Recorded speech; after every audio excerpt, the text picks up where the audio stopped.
June മാസം 16-ാം തീയതി ഞായറാഴ്ച വൈകിട്ട് 5 മണി കഴിഞ്ഞ് 34 മിനിറ്റ് ആയിരിക്കുകയാണ്. ഞാനിവിടെ കുറ്റപ്പുഴ മാർത്തോമ കോളേജിന് സമീപമുള്ള സ്ഥലത്താണ്. ഇവിടെ അഖില കേരള ബാലജന സഖ്യത്തിൻ്റെ തിര ബാലജന സഖ്യം യൂണിറ്റ് തുടങ്ങി. ഇതിൻ്റെ ചാർജ് ഉള്ളത് രതീഷ് ആണ്. എത്ര നാളായി രതീഷ് ഇത് തുടങ്ങിയിട്ട്? 1 മാസമായി. നമുക്ക് എത്ര കുട്ടികളുണ്ട്? 20 കുട്ടികളുണ്ട്. ഇന്ന് കുറച്ച് പേർക്കൊക്കെ തിരക്കായിരുന്നു. അപ്പോൾ ഏറ്റവും ചെറിയ ഇദ്ദേഹത്തിന്റെ പേരെന്തുവാ? ഇദ്ദേഹത്തിന് ഹലോ പേരെന്തുവാ മോന്റെ? കിച്ചുവോ? ശരിക്കുള്ള പേരെന്തുവാ? ആ, നിങ്ങളുടെയൊക്കെ പേരെന്ത് എളുപ്പം പറഞ്ഞേ. മോടെ പേര് പറ. ആ, Miya,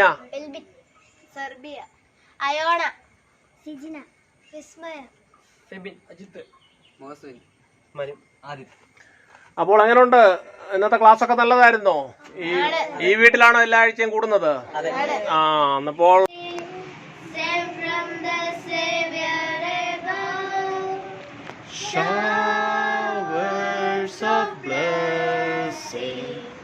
showers of blessing we need, mercy those around us are falling, but for the showers we plead, mercy those around us are falling, but for the showers we plead.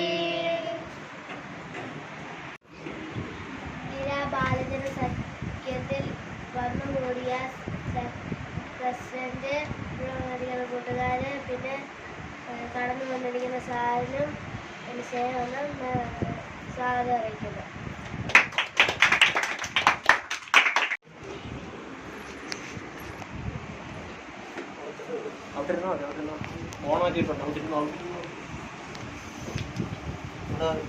വന്നു ചേർന്നിരിക്കുന്ന എല്ലാ കൂട്ടുകാർക്കും സ്വാഗതം അറിയിക്കുന്നു. അതുപോലെ തന്നെ ഞങ്ങളെ ഇന്നത്തെ ക്ഷണം സ്വീകരിച്ചെത്തിയ മാത്യു കോശി സാറിനും സ്വാഗതം അറിയിക്കുന്നു.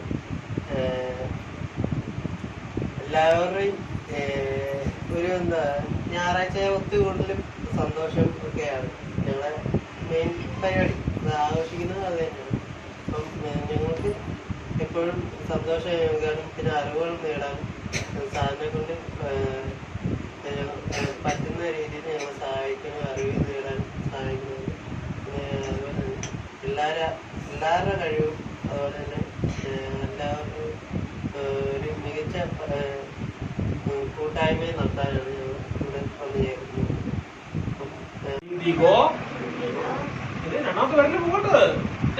രണ്ടാമത്തെ മൂന്നാമത്തെ എന്തോ ബ്ലൂ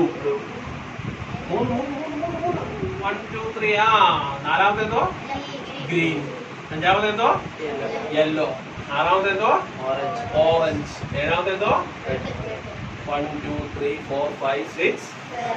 നമ്മൾ എണ്ണാൻ ഉപയോഗിക്കുന്ന സംഖ്യകളെ എന്തു പറയും? എണ്ണാൻ ഉപയോഗിക്കുന്ന സംഖ്യകൾ ഇപ്പൊ 1 2 3 1 2 3 4 etc. Are called natural numbers, അല്ലെങ്കിൽ എണ്ണൽ സംഖ്യകൾ, കൗണ്ടിങ് നമ്പേഴ്സ്. കണക്കായി എവിടുന്നാ തുടങ്ങിയത്? മഴവില്ലിൽ നിന്ന് തുടങ്ങി. മഴവില്ലിൽ നിന്ന് തുടങ്ങി നമ്മള് എവിടെ വന്നു?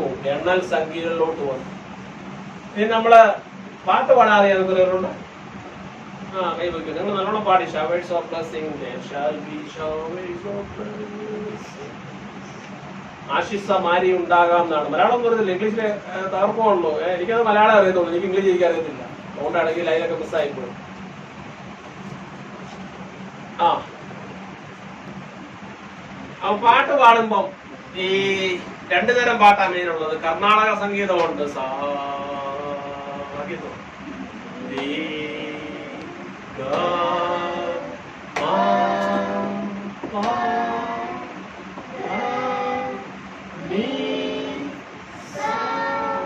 ഞാൻ പാട്ടുകാരനാണ്, എനിക്ക് പാട്ട് ഇരിക്കാറിയത്തില്ല. രണ്ടിക്കോ സാടാ കൈവെക്ക്.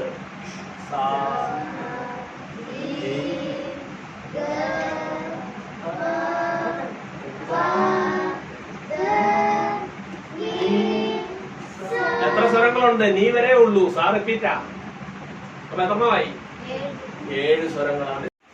ഇതിന്റെ കിടന്ന കോമ്പിനേഷനാണ് 7 ഫാക്ടോറിയൽ കോമ്പിനേഷൻസ് ഒക്കെ പറയും. കണക്കറിയാവുന്നവർ നോക്കിക്കോണം. 7 ഫാക്ടോറിയൽ എന്ന് പറഞ്ഞാൽ 7 ഗുണം 6 ഗുണം 5 ഗുണം 4 ഗുണം 3 ഗുണം 2 ഗുണം 1 എന്ന് പറയാമോ? സതീഷ് അത് കാൽക്കുലേറ്റർ ഒന്ന് അടിച്ചു ചോദിക്കുക എത്ര അതിന്റെ കാൽക്കുലേറ്റർ എടുത്തിട്ട്. 7 ഗുണം 6 ഗുണം 5 ഗുണം 4 ഗുണം 3 ഗുണം 2 1. സിനിമാ പാട്ടിന് ഗാനരചന സംഗീതം എന്നൊക്കെ പറയും. ഗാനരചന എഴുത്താണ്. ഈ സംഗീതം ഇടുന്നുണ്ടെങ്കിൽ നമ്മൾ ഈ ഐഡിയ സ്റ്റാർ സിംഗർ ഒക്കെ കാണുമ്പോൾ MG ശ്രീകുമാർ സാറും ശരത് സാറും ഒക്കെ പറയും ഒരു സാധനം പോരെന്ന് പറയും. എന്തോ പറയും? അത് പോയെന്ന് പറയും. എന്തുവാ? സംഗതി പോയെന്നാ പറയും. ഈ സംഗതി എന്ന് പറഞ്ഞാൽ എന്തോ ഇതിനൊരു ഋതമുണ്ട്. അതാ ഈ പോകുന്നത്. ഒരു പാട്ട് പാടുമ്പോൾ കണ്ടോ അതിന്റെ ഇടയ്ക്ക് അവിടെ ഇതങ്ങ് പോകും, പിച്ചങ്ങ് പോകും. അന്നപ്പോഴാണ് ഈ സംഗതി പോകുന്നത്. അത് ഈ പാട്ടറിയാവുന്നവർക്ക് നല്ലതുപോലെ അറിയാം. പാട്ട് മത്സരത്തിന് പോകുമ്പോൾ നിങ്ങൾ ജഡ്ജിമാരെ നോക്കിക്കഴിഞ്ഞാൽ അവർ ഇങ്ങനെ കിട്ടിയോ? ഡോ റേ മീ ഫാ സോ ലാ ടി.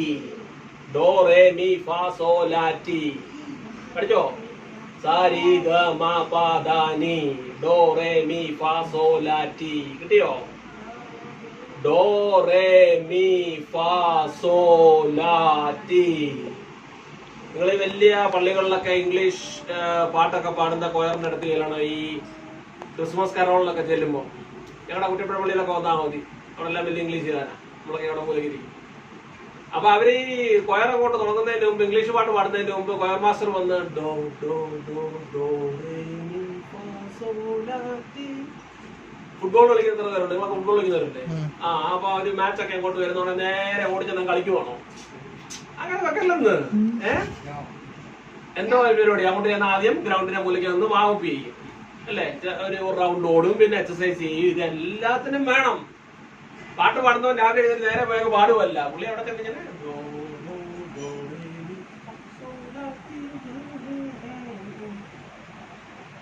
എല്ലാത്തിനും ഈ ഒരു പരിശീലനം വേണം. അപ്പൊ ഡോ റേ മീ ഫാ സോ ലാ ടി.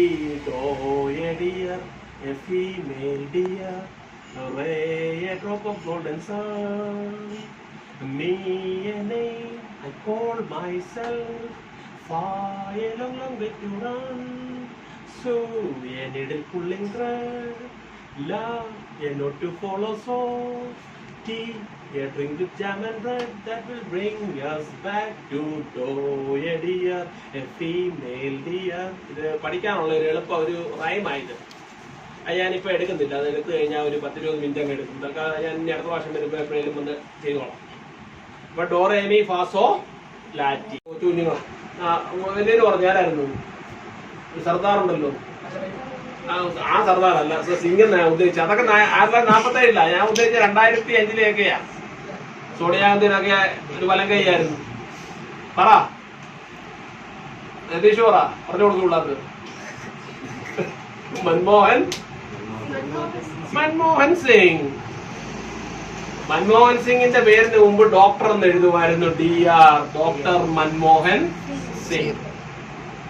ഇങ്ങനെ ഏത് മെഡിക്കൽ കോളേജിലെ ഡോക്ടറായിരുന്നു? പനി വന്നാൽ അങ്ങോട്ടേ അല്ലാവോ? ഒക്കത്തില്ല. അത് വേറെ ഡോക്ടറേറ്റ് ആണ്. ഇപ്പൊ ഈ മാർത്തോമ കോളേജിലോട്ട് ചെല്ലണം. അവിടെ ചെല്ലുന്ന principal doctor Mathew Varkey TK. ഡോക്ടറാ സാറേ എനിക്ക് പനിയാ, എനിക്ക് ഇത്തിരി ക്രോസിംഗ് തരണമെന്ന് പറഞ്ഞാൽ അങ്ങോട്ട് എല്ലാവരും പോവോ? ഇത് പഠിച്ച് അങ്ങേയറ്റത്ത് ചെല്ലുമ്പോ PhD എന്ന് പറഞ്ഞൊരു സാധനമുണ്ട്. PhD ഒക്കെ എടുക്കുമ്പോ തന്നെ 32-33 വയസ്സാകും. ജീവിതം ഒരു പരിവാകും. എന്നാലും നിങ്ങൾ പഠിക്കണം. PhD എടുക്കുമ്പോഴാണ് നിങ്ങളുടെ അറിവ് ഏകദേശം ഒക്കെ ഒരു ലെവലിൽ എത്തും. പൂർണ്ണമൊന്നും ആകത്തില്ല. ഒരു മനുഷ്യന്റെ അറിവ് പൂർണ്ണമല്ല. ഞാനിപ്പോ വേണേ കുറെ കാര്യങ്ങളൊക്കെ നിങ്ങളുടെ മുമ്പിൽ പറയാം. പക്ഷെ എനിക്ക് അറിയാൻ മേലാത്ത എന്തുമാത്രം കാര്യങ്ങളുണ്ടെന്ന് അറിയുന്നു. അറിവൊരു വലിയ സാഗരമാണെങ്കിൽ ഞാൻ അതിന്റെ തീരത്ത് കിടന്ന് മുത്തുച്ചിപ്പി വർക്കിക്കൊണ്ടിരിക്കുന്ന കൊച്ചു ബാലൻ. മോഹൻലാലിന്റെ ഇസ്രായേൽ സത്തുള്ള സിനിമയിലെ ഡയലോഗ്. അങ്ങ് അറിവില്ല, അങ്ങ് ആ സാഗരത്തിൽ നീന്തി തുടിക്കുമ്പോൾ ഞാനിതാ തീരത്ത് നിന്ന് കക്ക പറക്കിക്കൊണ്ടിരിക്കുക. അറിവ് കൂടുന്തോറും എന്തോ ഉണ്ടാകണമെന്നറിയാമോ? അഹങ്കാരം ഉണ്ടാകണോ? അറിവ് കൂടുന്തോറും വിനയം ഉണ്ടാകണം. അറിവ് കൂടുന്തോറും ഈ അറിവില്ലാത്തവന്മാരായി കിടന്ന് വേളം മൊത്തം ഉണ്ടാക്കണം. അറിവ് കൂടുന്തോറും ആൾക്കാർ കൂടുതൽ കൂടുതൽ ശാന്തരാകും, സൗമ്യരാകും. കാരണം അവർക്കറിയാം പഠിക്കും തോറും നീണ്ട് നീ അറിയാൻ വേറെ പിന്നെ കിടക്കുന്നേ ഉള്ളൂ. ഒന്നും അറിയാത്തവന്മാരെ ചുമ്മാ ആയിരുന്നു അടിക്കുന്നത്. അതുകൊണ്ട് അറിവ് കൂടണം. അറിവ് കൂടിയ മൊത്തമായിട്ട് 8 ലക്ഷം പേര് എഴുതിയ പരീക്ഷയിൽ 120ാം റാങ്ക്. കോളേജ് പ്രൊഫസർമാരുടെ മോൻ ആ വാർഡിലെങ്കിലും ഇല്ല. അതുകൊണ്ട് നിങ്ങൾ വിചാരിച്ചേക്കല്ലേ വലിയ കാശൊക്കെ ഉണ്ടായിരുന്ന ഞാൻ ഏതാണ്ടൊക്കെ അങ്ങ് ചെയ്തേ, ഐഫോൺ ഉണ്ടായിരുന്ന ഞാനങ്ങ് ചെയ്തേനെ. കാശൊന്നും ഇല്ലാത്തവരൊക്കെയാ ജീവിതത്തിൽ പോരാടുന്നു. അപ്പൊ നിങ്ങൾ ഇനി അടുത്ത പ്രാവശ്യം വരുമ്പോ അദ്ദേഹം വരുമ്പോ ഞാനൊന്ന് പറയാം. അദ്ദേഹം വളരെ ബിസിയാ, ഇതിനൊന്നും സമയം കിട്ടത്തില്ല, അതാ പ്രശ്നം. ഇവിടെ വന്നാലും ഒഫീഷ്യൽ ഡ്യൂട്ടിയാ, ഒരു ജില്ലയുടെ സബ് കളക്ടറാണ്. അപ്പൊ അങ്ങനെ ഒത്തിരി ഡ്യൂട്ടി, അതും ഗുജറാത്തിലാണ്. അടുത്ത പ്രാവശ്യം വരുമ്പോൾ ഞാനൊന്ന് നോക്കട്ടെ, ഒന്ന് സെറ്റപ്പ് ആക്കി. ഞങ്ങൾക്ക് കുറച്ച് ഇതുപോലെ കുട്ടികളുണ്ട്, ഇങ്ങോട്ടൊന്ന് വരാമോ എന്നൊക്കെ ചുറ്റി. ഇനി എന്നാ വരുന്ന തരത്തിൽ 3-4 മാസം കഴിഞ്ഞേ വരുത്തോളായിരിക്കും. എന്നാലും നിങ്ങൾ എന്റെ മനസ്സിൽ കാണും. അനന്തു സാർ വരികയാണെങ്കിൽ നമ്മളൊന്ന് സെറ്റ് ചെയ്യാം. പിന്നീട് വേറൊരു ഗോവിന്ദിന്റെ കഥ പറയാം. ഗോവിന്ദ് ജസ്വാൾ കേട്ടിട്ടുണ്ടോ? ഇല്ല. ഗോവിന്ദ് ജസ്വാൾ ആരും കേട്ടിട്ടില്ല. നമ്മള് കേട്ടിട്ടുള്ള ഏതൊക്കെയാ? എന്റെ അമ്മയുടെ ജിമ്മിക്ക് കമ്പനി, ഇതൊക്കെയാ ഷെയറിങ്. കേൾക്കേണ്ടതൊന്നും കേൾക്കുന്നില്ല. ഗോവിന്ദ് ജസ്വാള് വടക്കേ ഇന്ത്യയിലെ ഒരു ഗ്രാമത്തിലാണ് ജനിച്ചത്. അച്ഛന്റെ ജോലി എന്നാന്നറിയോ? Cycle rickshaw ചവിട്ടുക. കേരളത്തിൽ സൈക്കിൾ റിക്ഷ ഇല്ല, അതുകൊണ്ട് നിങ്ങൾക്ക് ആർക്കും അറിയത്തില്ല. നിങ്ങൾ ഡൽഹിയിലോ ബീഹാറിലോ കൽക്കട്ടയിലോ ഒക്കെ പോയിട്ടുണ്ടെങ്കിൽ കാണാം, അല്ല ടി വിക്കകത്ത് കാണാം സൈക്കിൾ റിക്ഷ. ഇവിടെ ഓട്ടോറിക്ഷയേ ഉള്ളൂ. ഇത് മോട്ടറില്ല, എഞ്ചിനില്ല. സൈക്കിൾ ചവിട്ടി അതിന്റെ പുറകെ 2 പേരിരിക്കും. കഷ്ടപ്പെട്ട ജോലിയാണെന്നറിയാം. ഞാൻ ഡൽഹി വെച്ച് കണ്ടിട്ടുള്ളൂ. അയ്യോ, ഇവനൊക്കെ ചവിട്ടി പോരി വെയിലത്ത്. ഈ കാശുള്ള വീട്ടിലെ ചേച്ചിമാരൊക്കെ അങ്ങോട്ട് പുറകെ കയറി സ്പീഡ് ചിലവൊന്നും പറഞ്ഞ് ഇവന്റെ പുറത്തിട്ട് തൊഴിക്കുമെന്ന്. നമ്മുടെ ഇവിടുത്തെ പോലെ ഇങ്ങനെ രാഷ്ട്രീയ പാർട്ടി ഒന്നും അവിടെ ഇല്ല. പാവങ്ങൾക്ക് വേണ്ടി ചോദിക്കാനൊന്നും ആരുമില്ല. ഇവിടെ കാണാൻ ചോദിച്ചാൽ വേറെ മതി. കേരളം ഏറ്റവും പ്രബുദ്ധമായ നാടാണ്. പക്ഷേ നോർത്ത് ഇന്ത്യയിലൊക്കെ ഉണ്ടല്ലോ, ഇവരെ തല്ലി കൊന്നാൽ പോലും ആരും ഒന്നും ചോദിക്കത്തില്ല. ഇപ്പോഴും അങ്ങനെ പാവം പിടിച്ചവനൊന്നും ഒരു രക്ഷയില്ല. കേരളത്തിൽ പാവം പിടിച്ചവനൊക്കെ അവകാശമുണ്ട്. അത് കേരളത്തിന് സാക്ഷരതയുണ്ട്, രാഷ്ട്രീയ പ്രബുദ്ധതയുണ്ട്. അതുകൊണ്ടൊക്കെയാണ്. ഇവിടെ ഒന്നും അങ്ങനെ ഒന്നും ചെയ്യാനൊക്കത്തില്ല. കേരളത്തിൽ ഏതെങ്കിലും ഹോട്ടലിൽ 18 വയസ്സിൽ താഴെയുള്ള കുട്ടികളെ കണ്ടിട്ടുണ്ടോ ജോലി ചെയ്യാൻ? ഇല്ല, ഒക്കത്തില്ല. പക്ഷേ കേരളത്തിന് പുറത്തോട്ട് ചെല്ല്, 6-7 വയസ്സുള്ള പിള്ളേരാണ് അവിടെ ചെന്ന് വെള്ളം കൊടുക്കാനും ഗ്ലാസ് ഉടയ്ക്കാനും എല്ലാം നിൽക്കുന്നത്. കേരളത്തിന്റെ രാഷ്ട്രീയ പ്രബുദ്ധതയാണ്. അതുകൊണ്ടാണ് കേരളത്തെ ഗോഡ്സ് ഓൺ കൺട്രി എന്ന് പറയുന്നത്.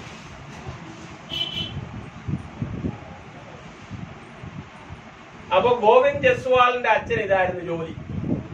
എല്ലാരാലും അടിയും കൊണ്ട് ചീത്തവിളിയും കേട്ട് പാവം എന്റെ ദൈവമേ. ഈ കൊച്ചു പയ്യനാണെങ്കിൽ ഇവൻ സ്കൂളിലെല്ലാം ഗവൺമെന്റ് സ്കൂളിലാണ് പഠിക്കുന്നത്. ഇതൊരു 15 വർഷം മുമ്പ് നടന്ന സംഭവമായി പറയുന്നത്, അല്ലാതെ അങ്ങ് സ്വാതന്ത്ര്യം കിട്ടുന്നതിന് മുമ്പുള്ള കഥയൊന്നുമല്ല. മിക്ക ദിവസവും പട്ടിണിയാ. അദ്ദേഹം പറഞ്ഞിട്ടുണ്ട്, ദിവസങ്ങൾ പട്ടിണി കിടന്നിട്ടുണ്ട്. വീട്ടിൽ കാശില്ല, എന്തോ എടുക്കും. പൈപ്പ് വെള്ളം കുടിച്ച് 5-6 ദിവസവും ഒക്കെ ജീവിച്ചിട്ടുള്ള മനുഷ്യനാണ്. ജീവിതത്തിൽ ആരെങ്കിലും എടുക്കൂ? ഗോവിന്ദ് ജസ്വാൾ മറക്കല്ല. എന്തുവാ?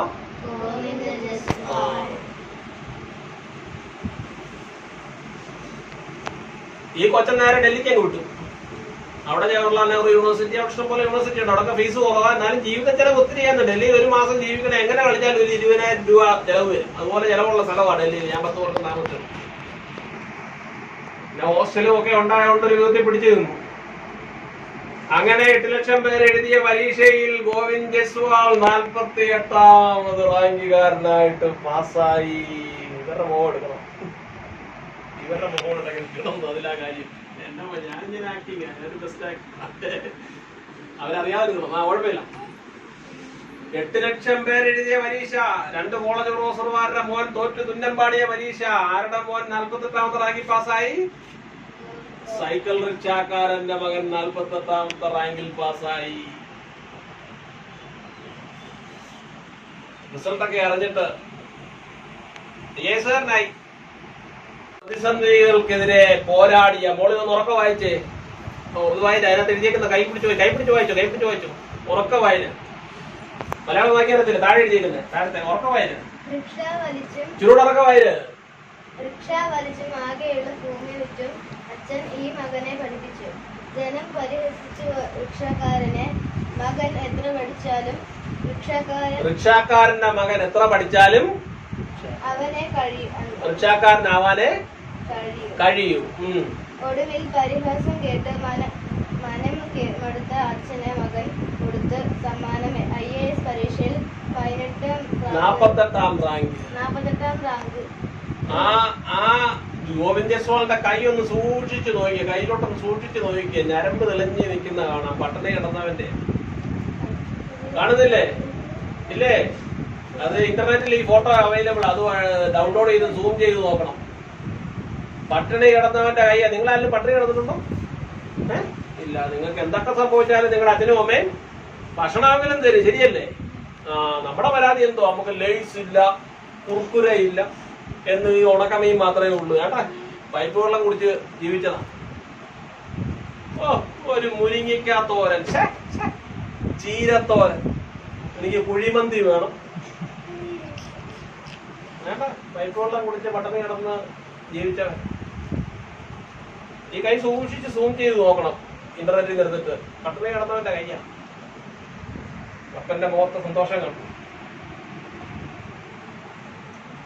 IAS പരീക്ഷയിൽ 48ാം റാങ്കായിരുന്നു. നാളത്തിരേ ഉള്ളൂ. വികലാംഗയാണ്.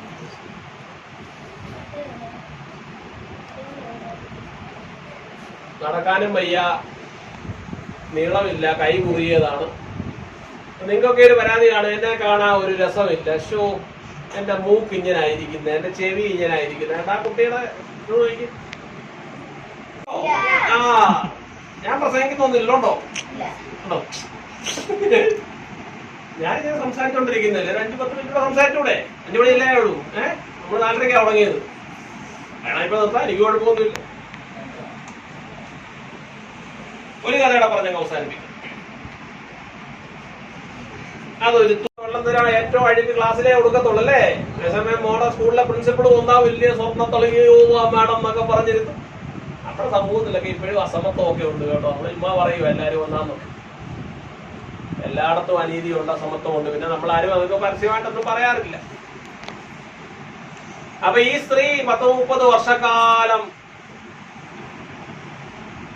ഒരു ഗ്രാമത്തിന്റെ വിവിധ റോഡുകൾ തൂക്കുന്നു, പിന്നെ വില്ലേജ് ഓഫീസിൽ പോയി തൂക്കുന്നു. അപ്പൊ അവരെ എല്ലാരും അത് പുച്ഛവാ. എല്ലാവർക്കും അവരെ ഒരു മൈൻഡും ഇല്ല. കൊണ്ടുപോകാൻ ഈ ചായ കൊണ്ടുപോകാ, വട കൊണ്ടുപോകാന്ന് പറഞ്ഞ് ഇന്ത്യക്കാരൻ ചീത്തവിളി തുടങ്ങിയാൽ നിർത്തത്തില്ല. നമ്മൾ വിചാരിക്കുന്നതൊന്നുമല്ല. നോർത്ത് ഇന്ത്യയുടെ ഒരു പ്രശ്നം ഇങ്ങനെ താഴ്ന്ന ജോലിയൊക്കെ ചെയ്യുന്നവരെ അവർക്ക് വലിയൊരു പുച്ഛവും ഒക്കെ ഉണ്ട്. അതൊന്നും ആരെയും കുറ്റം പറയുന്നതല്ല. അവരെയൊന്നും ബഹുമാനിക്കത്തില്ല. അവരങ്ങ് അടിമകളെ പോലെ ഇപ്പോഴും കരുതുന്നത്. ഞാൻ നേരിട്ട് കണ്ടിട്ടുള്ളൂ. അങ്ങനെ ഈ സ്ത്രീ 30 വർഷക്കാലം ഗവൺമെന്റ് സർവീസിൽ എന്തോ കിട്ടും. സ്വീപ്പർ പോസ്റ്റിനൊക്കെ കൂടിപ്പോയാൽ ഇപ്പൊ ഒരു 20-25 രൂപ കൂടിപ്പോയാൽ ഇപ്പൊ കിട്ടും. ഗവൺമെന്റ് സർവീസ് ആവേണ്ട മുനിസിപ്പാലിറ്റിയില്. അവസാനം വന്ന് റിട്ടയർമെന്റ് വന്നു. 56 വയസ്സായപ്പോ റിട്ടയർ ചെയ്യാണ്.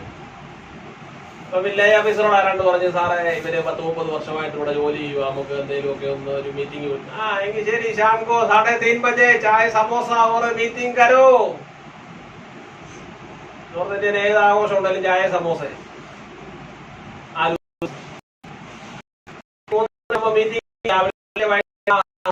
ഫെയർവെൽ മീറ്റിംഗ് കൽ സുബ. വിനയത്തോട സ്ത്രീ, ഒരു പാവം പിടിച്ചൊരു സ്ത്രീ. മീനാന്ന് എന്റെ ബന്ധക്കാരൊന്നും അല്ല. ഉടനെ അടുത്ത കാറ് വന്നു.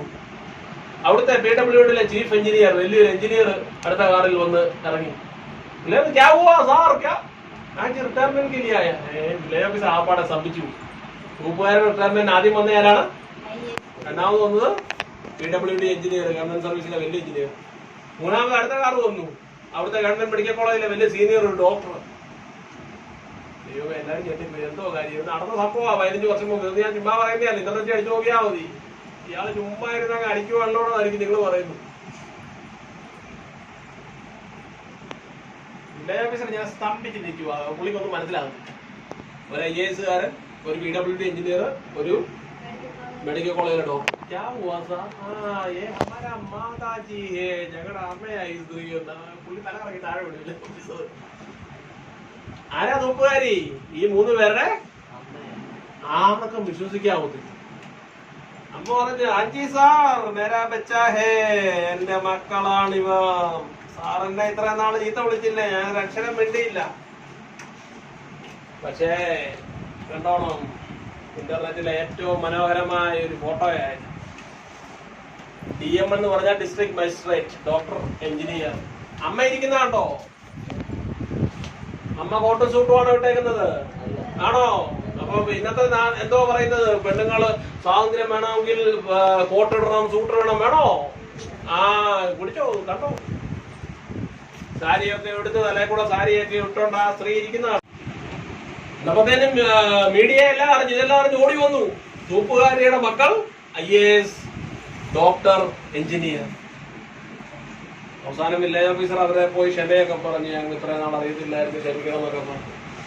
ഞാൻ ഏറ്റവും വലിയ കൗതുകകരമായ കാര്യം എന്തെന്നറിയാമോ? ഈ ഇത്രയും കാശുള്ള 3 പിള്ളേരുണ്ടായിട്ട് ഇവരെന്തിന് തൂക്കാൻ പോയി? അതെല്ലാരും ചോദിച്ചു. ആരാണ്ട് പത്രക്കാരൊന്ന്, സാർ എന്തിനാ അമ്മ ഇങ്ങനെ കഷ്ടപ്പെടാൻ വിട്ടത്? പിന്നെ നിങ്ങൾ വലിയ ആൾക്കാരല്ലേ, നമ്മളാണ് ആരിനുമാണ് വിടുവോ അമ്മേ? ഇല്ല. അപ്പൊ കളക്ടർ പറഞ്ഞു, ഞങ്ങളുടെ അമ്മ ഇതുപോലെ തൂത്ത് ഞങ്ങളെ ഗവൺമെന്റ് സ്കൂളിൽ പഠിപ്പിച്ച് ഒരു വിധത്തിൽ ഞങ്ങളെ ഞങ്ങൾക്ക് 3 പേർക്കും ജോലി കിട്ടി. അപ്പൊ ഞങ്ങൾ 3 പേരും ചോദിച്ചു, അമ്മയ്ക്ക് എന്തുവായിരുന്നു പ്ലാൻ? ജീവിതകാലം മൊത്തം സുഖമായിട്ട് ജീവിക്കാൻ ഞങ്ങൾ നല്ലൊരു വീട് വെച്ചു, AC വീട്ടിൽ അമ്മ ഇവിടെ താമസിക്കുന്നു. എങ്ങനെയാ പരിപാടി? അമ്മ പറഞ്ഞോളാൻ പറഞ്ഞു. അപ്പൊ പറഞ്ഞടാ, നിങ്ങളെ 3 പേരെ വളർത്താൻ എന്നെ സഹായിച്ചത് ഈ ജോലിയാ, ഞാൻ പിന്നെ എന്തിനാ ജോലികളെ? അതുകൊണ്ട് അമ്മ പറഞ്ഞമ്മയ്ക്ക് ജോലിയാണ്, ഞങ്ങൾ പറഞ്ഞമ്മ ജോലി ചെയ്തോളാം. ഇതിന് കുഴപ്പമുണ്ടോ? സ്ത്രീ ശാക്തീകരണത്തിന് ഇവരുടെ പണം ഇല്ല. ഇവിടെ കുറെ ആക്ടിവിസ്റ്റുകളും എല്ലാവരും സ്ത്രീ ശാക്തീകരണം എന്ന് പറഞ്ഞു ഇവരത്രയും ശാക്തീകരണം നേടിയ ഒരു സ്ത്രീയെ നിങ്ങൾ കണ്ടിട്ടുണ്ടോ? അതുകൊണ്ട് പ്രത്യേകിച്ച് പെൺകുട്ടികളെ നിങ്ങളെ തെറ്റിദ്ധരിപ്പിക്കരുത്. സ്ത്രീ ശക്തി എന്ന് പറഞ്ഞാൽ രാത്രി 12 മണിക്ക് ബൈക്കിൽ പോകുന്ന ആ ശക്തി, അല്ലെങ്കിൽ ഇപ്പൊ കള്ളുകൂടിയ സ്ത്രീയുടെ ഏറ്റവും വലിയ ശക്തിയായിരുന്നു അറിയുന്നത്. ആണുങ്ങൾക്ക് കള്ളു കുടിക്കാമെങ്കിൽ പെണ്ണുങ്ങൾക്ക് കള്ളു കുടിക്കാം, പെണ്ണുങ്ങൾക്ക് തീർന്നു വലിക്കുക. സിനിമയിലൊക്കെ ഇപ്പൊ പെണ്ണുങ്ങൾ കള്ളു കുടിക്കുന്ന സീനാ. എന്തോ ആണുങ്ങൾക്ക് ശക്തി ഉണ്ടോ ഞങ്ങൾക്കും? ഇതൊരിക്കലും മറന്നുപോയില്ല. ഇതാണ് സ്ത്രീയുടെ ശക്തി. Don't forget this. ഉണ്ടായിരുന്നു, അവളെ അപ്പനാ വളർത്തിയത്. അപ്പനൊരു പാവം പിടിച്ച കൂലിപ്പണിക്കാരനായിരുന്നു. കൊച്ചു കുഞ്ഞിനെ കുളിപ്പിക്കുകയും, കൊച്ചു കൈക്കുഞ്ഞായിരുന്നു, ഉടുപ്പിട്ട് കൊടുക്കുകയും എല്ലാം ചെയ്തത് അച്ഛനായിരുന്നു. അവസാനം ഈ കൊച്ച് ഒരു IPS കാരിയായി. അങ്ങനെ ഈ മോൾ IPSന്റെ കുപ്പായമൊക്കെ ഇട്ട് ഇങ്ങോട്ട് വന്നുണ്ടേണ്ട അപ്പനങ്ങോട്ട് സ്റ്റാർ നോക്കുന്ന ഒരു ഇത് കണ്ടോ? ഇത് അടുപ്പിച്ച് നോക്കി, ഇതൊക്കെ കണ്ടാൽ നിങ്ങളുടെ കണ്ണ് നിറയണം.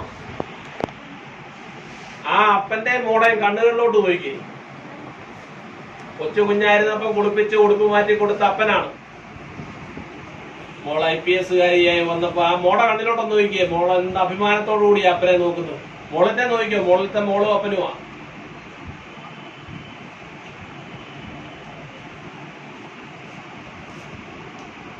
കഥകളൊക്കെ ഇഷ്ടമായോ? ഇതിനകത്ത് എത്ര പേർക്ക് IAS കാരാണോ? ആണോ? നടക്കുവോ? ഇനിയിപ്പോ നിങ്ങളെ കൊണ്ട് വീട്ടിൽ ചെന്ന് പറയാ, സാറ് പറഞ്ഞു നമുക്ക് IAS കാര് അയാൾക്ക് പാട്ടാ നിങ്ങളെ അങ്ങനെയൊക്കെ പറയുന്നത് ആരും കേൾക്കും. പുള്ളി ചുമ്മാ തമാശ പറഞ്ഞേടാ, അങ്ങനെ പറയത്തില്ലേ? പറയുമോ? പറയും, എനിക്ക് ഉറപ്പാ. ആദ്യം നിങ്ങളുടെ പേരൻസിനെ ആയിരിക്കും കാണേണ്ടത്. അത് നമുക്ക് പിന്നെ കണ്ടോളാം. നിങ്ങളെ കുട്ടികളെ മാത്രം വിചാരിച്ചാൽ പണിയൊന്നും നടക്കത്തില്ല. അതുകൊണ്ട് ക്രമമായിട്ട് ഒരു 10-15 വർഷത്തെ കഠിനാധ്വാനം ഉണ്ടെങ്കിൽ ഇതൊക്കെ നമുക്ക് ഈസി ആയിട്ട് എടുക്കാവുന്നതേ ഉള്ളൂ. ഈസിയൊന്നുമല്ല, ജീവിതം ഈസിയൊന്നുമല്ല. നമുക്ക് ഇനിയും ഒരു ശനിയാഴ്ച ഒരു മീറ്റിംഗ് അറേഞ്ച് ചെയ്യണം, സെക്കൻഡ് സാറ്റർഡേ. എന്നിട്ട് ഈ മാർത്തോമ കോളേജിന്റെ ലൈബ്രറി ഒന്ന് സന്ദർശിക്കണം. നിങ്ങൾ കൂടുതലൊന്നും വേണ്ട, നിങ്ങൾ 12ാം ക്ലാസ് വരെ SES സ്കൂളിൽ പഠിക്കുക, അല്ലെ MGN സ്കൂളിൽ പഠിക്കുക. SCL MGയിലൊക്കെ പഠിക്കുന്നവരുണ്ടോ? ഞാൻ SESലാണ് പഠിച്ചത്. മോളൊക്കെ സ്കൂളിലാണ് പഠിക്കുന്നത്? MGയിൽ പോയി. ആ SCL. മോളെവിടാ പഠിക്കുന്നത്? ബദേലാശ്രം. മോളോ എവിടാ? അതെവിടാ? മോളെവിടാ പഠിക്കുന്നത്? എത്രാം ക്ലാസ്സിലാ? 6ല്. നിങ്ങള് മോനോ എത്രല്ല പഠിക്കുന്നത്? DBHS. അവൻ 12ാം ക്ലാസ് വരെ ഗവൺമെന്റ് എയ്ഡഡ് സ്കൂളിൽ പഠിക്കുക. വലിയ ഫീസൊന്നും കൊടുക്കാൻ പേരൻസിനെ കൊണ്ട് ബുദ്ധിമുട്ടിക്കണ്ട. അത് കഴിഞ്ഞ് ഡിഗ്രിക്ക് നേരെ മാർത്തോമ കോളേജ് ചേർന്നു. 3 വർഷം അവിടെ ഇരുന്ന മാർത്തോമ കോളേജ് ലൈബ്രറി 3 മണിക്ക് എഴുന്നേറ്റ് പോകേണ്ട ഒരു ജോലിയാണ്. പത്ര വിതരണമാണ്. രാവിലെ 3 മണിക്ക് പോയി പത്രം എടുത്ത് 150 വീടുകളിൽ കൊടുത്ത് 8 മണിയാകുമ്പോൾ കുളിച്ച് റെഡിയായി സ്കൂളിൽ പോവുക. എന്തിനായി പത്രം വയ്ക്കാൻ പോകുന്നത്? ഫീസ് കൊടുക്കാൻ കാശ്. അത്രയും പാവങ്ങളൊന്നും അല്ലല്ലോ നിങ്ങളാണോ? രാവിലെ പത്രം വയ്ക്കേണ്ട കാര്യമുണ്ടോ ഫീസ് കൊടുക്കാൻ? 8ാം ക്ലാസ് 9ാം ക്ലാസ്സിലൊക്കെ അങ്ങനെ ആയിരുന്നു ആ പയ്യൻ പഠിച്ചത്. പഠിക്കാനുള്ള അറിവിനുള്ള ഒരു ആവേശമാണ്. ഇവിടെ തെള്ളി അടിച്ചു കൊണ്ടുപോയാലും പഠിക്കത്തില്ല. അവിടെ പ്രശ്നം. ആ മനുഷ്യൻ എവിടെ വരെ എത്തി? Missile man of India, Indian president വരെ. അപ്പൊ അദ്ദേഹത്തിന്റെ ഒരു പാട്ടുണ്ട്, song of youth. Small aim is a crime എന്നാണ് അദ്ദേഹം പറയുന്നത്. ഈ ലോകത്തിൽ അദ്ദേഹത്തിനല്ലാതെ ആർക്കെങ്കിലും അതിനുള്ള അവകാശം ഉണ്ടോ പറയാൻ? പത്രം വിറ്റുകൊണ്ട് സ്കൂളിൽ പോയവൻ പറയുന്നത് എന്താണ് പറയുന്നത്? Small aim is a crime. ചെറിയ ലക്ഷ്യം ഒരു കുറ്റമാണ്. അപ്പൊ നിങ്ങൾ നിന്ന് തന്നെ നിങ്ങളുടെ വീട്ടിൽ ചെന്ന് ബുക്കിലോ ഡയറിയിലോ വെച്ചേക്കിടുന്ന കൊടുത്തേ, എല്ലാവർക്കും കൊടുത്തേ, ഇഷ്ടംപോലുണ്ട്, ചേട്ടന്മാർക്കും എല്ലാം കൊടുത്തേ. അത് നിങ്ങൾ കളയരുത് കേട്ടോ, സൂക്ഷിച്ച് വെച്ചേക്കണം. നിങ്ങൾക്ക് എല്ലാ ദിവസവും ഒരു പത്രമോടെ വെച്ചോ. ഇവിടെ വരാത്ത കുട്ടികൾക്ക് കൊടുക്കാം. ഞാൻ ഇവിടെ കൊടുത്തേക്കാം. ഉണ്ട്, അത് ഇഷ്ടംപോലെ ഉണ്ട്. ഞാൻ എപ്പോഴും ഒരു 200 വെച്ചങ്ങ് പ്രിന്റ് ചെയ്യാൻ വെച്ചേക്കും. അപ്പൊ അതൊന്ന് വായിച്ച് അതിന്റെ ആദ്യത്തെ 4 ലൈൻ മോനെ വായിന് മോനെ. മോന്റെ പേരെന്തോ? ഫെബിൻ. ഫെബിൻ വായിന്. എഴുന്നേറ്റ് വായിന്. ഇതിനോടൊന്ന് ഉറക്കെ വായിച്ചേ. As a young citizen of India, I am with the technology, knowledge and love for my nation. I lay small aim is a crime. അവിടെ ഇനി ഞാൻ വായിക്കുന്ന കേട്ട് അത് നോക്കി വായിച്ചാൽ മതി. As a young citizen of India, ഭാരതത്തിന്റെ ഒരു ഇളം പ്രായത്തിലുള്ള സിറ്റിസണായ ഞാൻ, എന്റെ ആയുധം എന്താണ്? ആംഡ് വിത്ത് എന്തൊക്കെയാ വായിച്ചേ? ടെക്നോളജി, സാങ്കേതിക വിദ്യ. ഞാനിപ്പോ മൊബൈൽ നോക്കി റെയിൻബോയുടെ കളറെല്ലാം പഠിപ്പിച്ചത് ആ ടെക്നോളജി എന്ന് പറയുന്നത്. രണ്ടാമത്തെ എന്താണ്? നോളജ്, അറിവ്. മൂന്നാമത് ഒന്നുകൂടെ വേണം. എന്തോ വേണ്ടേ? And love for my nation, എന്റെ രാജ്യത്തോടുള്ള എന്റെ സ്നേഹം. ഈ 3 കാര്യം ഉണ്ടായിട്ട് ഞാൻ എന്ത് പറയും? അടുത്ത line, I realise small aim is a crime. ഇവിടെ നമ്മൾ അവർക്ക് പറയണം, as a young citizen of India, armed with technology, knowledge. Hello, മൗന പ്രാർത്ഥനയാണോ? And love for my nation. അവരോടെ പോയെടുക്ക്, അവരോടെ പോയെടുക്ക്. എന്നിട്ട് ഓടിയാണ് എടുക്ക്. India, as a young citizen of India, armed with technology, knowledge, and love for my nation. I realize small aim is a small aim is a crime. small aim is a crime. Small aim is a crime. Okay, small aim is a crime. Small aim is a crime. ആദ്യം മോനെ ഒന്നുകൂടെ. Small aim is a crime. പറഞ്ഞേ.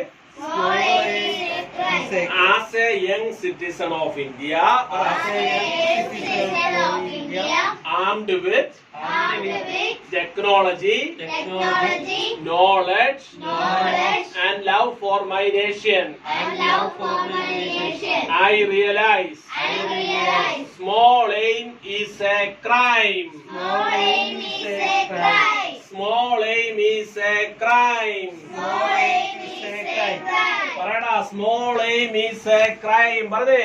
Small aim is a crime. Thank you, very much. ഇത് കേരളം,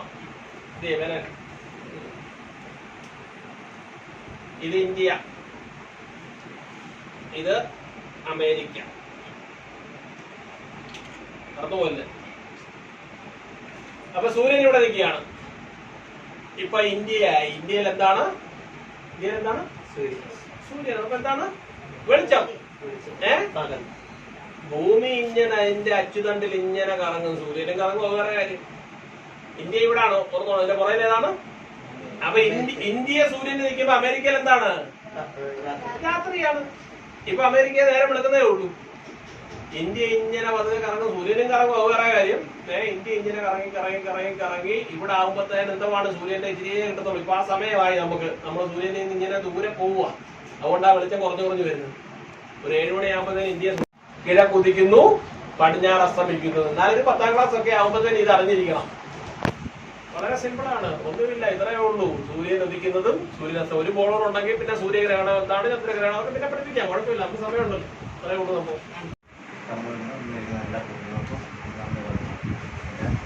നമ്മൾക്ക് ഇന്ന് class എടുക്കാൻ പോകുന്ന ബഹുമാനപ്പെട്ട മാത്യു പേശി സാറാണ്. സാറിന് ഒരുപാട് നന്ദി പറയുന്നു. കൈയടിക്കുന്നില്ല സാറിന് നന്ദി പറയുമ്പോൾ നിങ്ങൾ കൈയടിക്കുന്നില്ല. ഇനി ദേശീയഗാനം. രവീന്ദ്രനാഥ ടാഗോർ എഴുതിയതാണ്. എത്ര സെക്കൻഡ് കൊണ്ടാണ് ദേശീയഗാനം പാടേണ്ടതെന്നറിയാമോ? 15-52 സെക്കൻഡ്. ഓക്കെ, നമ്മൾ പാടി.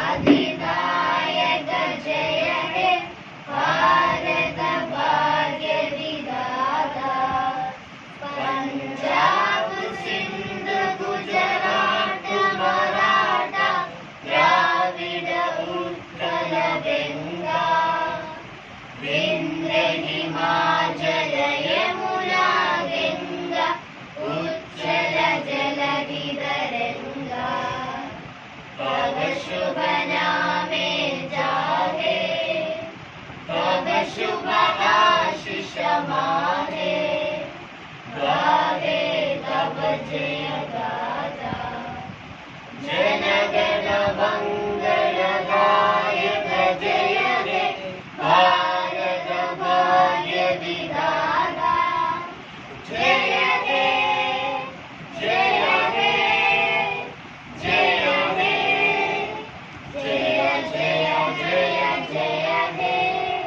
ജയ് ഹിന്ദുസ്ഥാൻ. जय हिंदुस्तान. ഷോർട്ട് ഫോം ആണ് ജയ് ഹിന്ദ്. ജയ് ഹിന്ദ്. നമ്മുടെ രാജ്യം പുറത്തോട്ട് നിൽക്കണം. നമുക്കെല്ലാം ഫോട്ടോ എടുക്കാം.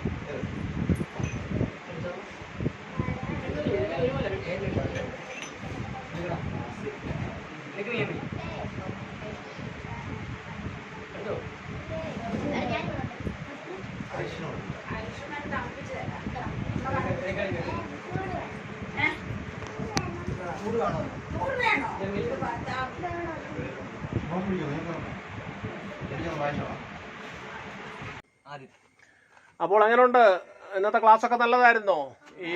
ഈ വീട്ടിലാണോ എല്ലാ ആഴ്ചയും കൂടുന്നത്? ആ, എന്നപ്പോൾ നമ്മൾ ഇന്ന് എന്തൊക്കെയാ പഠിച്ചത്? റെയിൻബോ പഠിച്ചു, സൺറൈസ് സൺസെറ്റ് പഠിച്ചു. പിന്നെ നമ്മൾ ഈ IAS പരീക്ഷ പാസ്സായ 3 പേരുടെ പേര് പറഞ്ഞായിരുന്നു. ആരൊക്കെയാണ്? തിരുവല്ലക്കാരൻ ആരായിരുന്നു? അനന്തു, സുരേഷ്, ഗോവിന്ദ് സാറ്. പിന്നെ സൈക്കിൾ റിക്ഷ ഓർക്കുന്നോ? ഗോവിന്ദ്, ജസ്വാൾ. പിന്നീട് ഒരു സീപ്പർ ലേഡിയുടെ ഒക്കെ കഥ പറഞ്ഞു. അപ്പം കഥയൊക്കെ നിങ്ങൾക്ക് ഇഷ്ടമായോ? നമ്മൾ അവസാനം പറഞ്ഞ എന്തുവാ? Small aim is a crime. So നമുക്കത് പറഞ്ഞ് അവസാനിപ്പിക്കാം. As a young citizen of India, armed with technology, knowledge, and love for my nation, I realize small aim is a crime. Small aim is a crime. Small aim is a crime. അതുകൊണ്ട് ഞങ്ങൾ സ്വപ്നം കാണാൻ തുടങ്ങിയിരിക്കുകയാണ്. ശരിയാണോ? എന്തും സംഭവിക്കാം. Wait and see. Signing off. Thank you.